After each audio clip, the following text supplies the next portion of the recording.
My name is Iman and I come from Bosnia and Herzegovina. It's a country in the Balkans.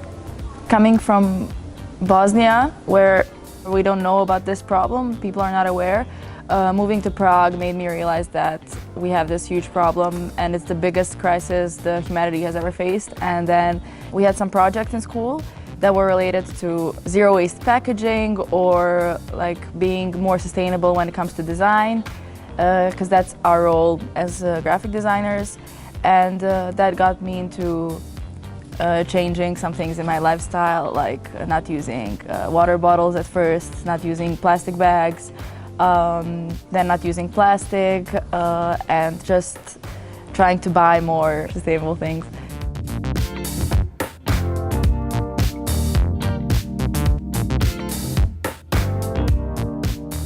No Time to Waste was started by, I believe, one student and two lecturers who are at the moment also still going strong with this topic and trying their best to improve our Prague College community to be as more green as possible.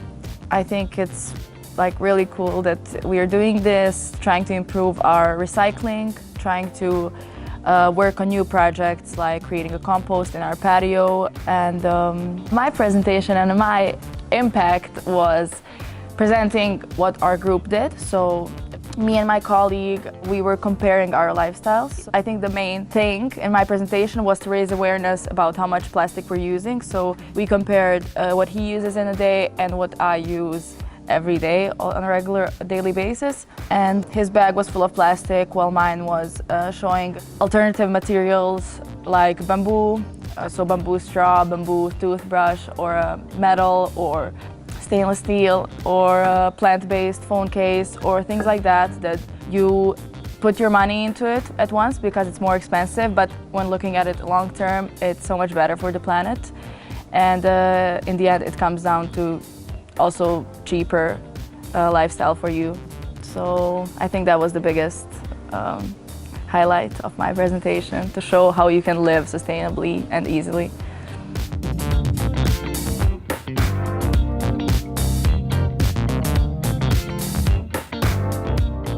I was talking with my lecturer and we thought it was a good idea to create this kit for teachers and a social media campaign where we would show kids aged 6 to 10 years old or 11, 12, and then to hear their story and their side and how they see things about climate and global warming, etc. And are they really aware of the problem?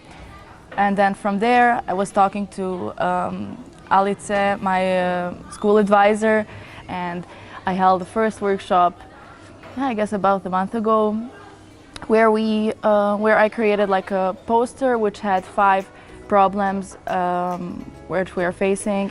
So animals going extinct, like the polar bear, global warming, destruction of our ozone layer, fast fashion. And when I was talking about fast fashion, I said that it's usually made in third world countries. And our clothes are usually made due to production costs. They're usually made in Bangladesh, India, Vietnam, etc. And then each kid came up to me and asked to see like their label and where is their shirt made in, which was very touching. And after that, we went to this art room and we had 2 groups, and one group was making soap from scratch and the other group was making hand cream, which they later on gifted for Easter or just used it themselves.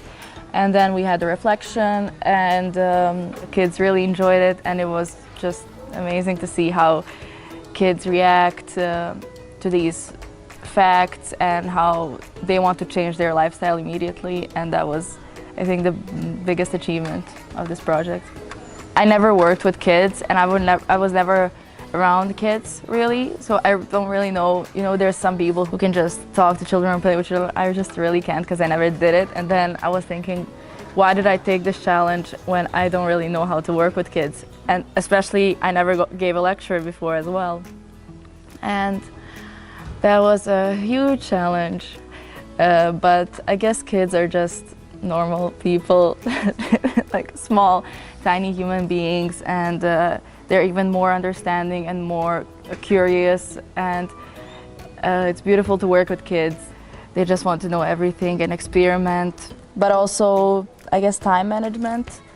You really have to stick to a schedule and plan everything out in advance, because when you're working with a school, for example, you want to have a good reputation afterwards. You don't want for them to say, oh yeah, she was late, she was on her phone, or stuff like that. So that was also something I had to be careful about. It was all just a big challenge. I guess in the future I would like to do something related to this and also related to design. So since I'm very much interested in packaging design, it would be really nice to work either in a company or as a freelancer, or start a company which would try to design, to do packaging design without packaging. So to use sustainable materials, to educate others on packaging and how we don't really need it, how it's not really necessary, and just try to, when it comes to packaging, try to minimize it as much as possible and as much as I can as a designer, future designer.